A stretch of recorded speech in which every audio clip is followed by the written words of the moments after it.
September 19th, 1992.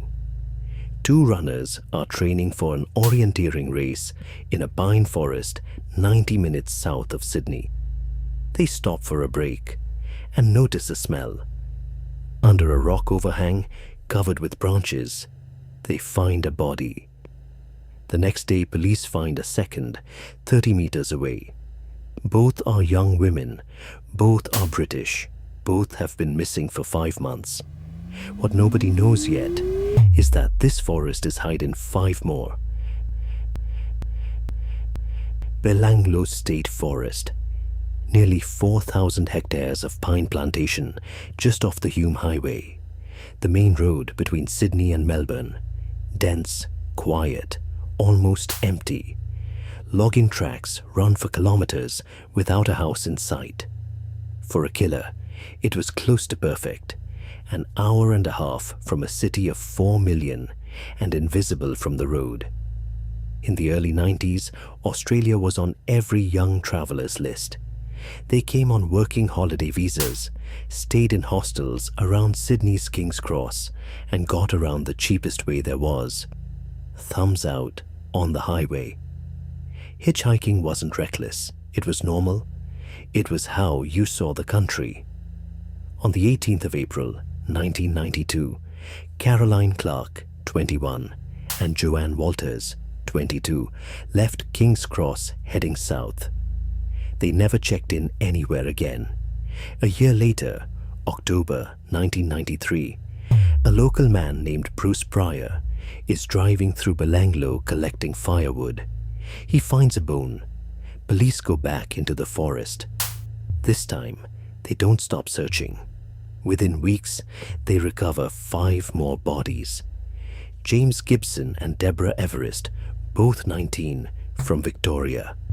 Missing since December 1989. Simone Schmidl, 21, from Germany. Missing since January 1991. Gabor Neugebauer, 21, and Anja Habschid, 20, also German.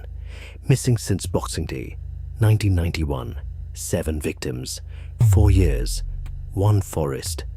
On the 14th of October 1993, New South Wales Police formed Task Force Air. The pattern was unmistakable. All 7 were young travellers. All were last seen on or near the Hume Highway. All were found in the same forest, concealed the same way, under branches. Several had been shot with a .22. And something else. Their belongings were gone. Camping gear, cameras, clothes. Whoever did this was keeping things. The break came from a man who escaped. On the 25th of January 1990, a British backpacker named Paul Onions was hitchhiking south of Mittagong, minutes from Belanglo. A friendly driver with a heavy moustache picked him up. He said his name was Bill.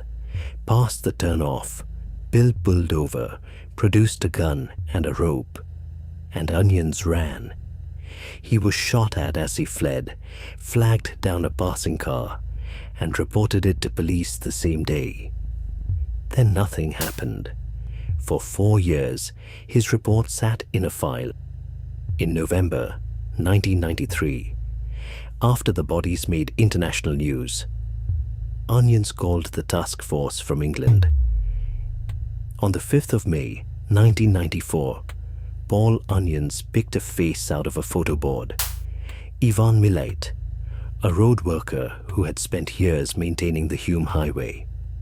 On the 22nd of May 1994, police raided his home at Eagle Vale in southwestern Sydney.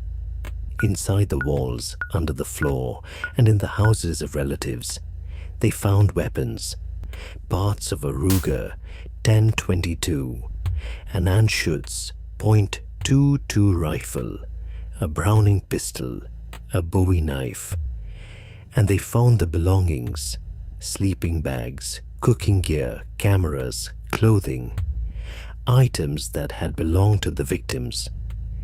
The trial began on the 26th of March, 1996. Milat pleaded not guilty and blamed his brothers. On the 27th of July, the jury convicted him of all 7 murders and of the attempted abduction of Paul Onions. 7 life sentences plus 18 years. He would never be released. Ivan Milat died in prison on the 27th of October, 2019, still denying everything. Police have never ruled out that he had help. No one else has ever been charged. 7 families got a conviction. They never got an answer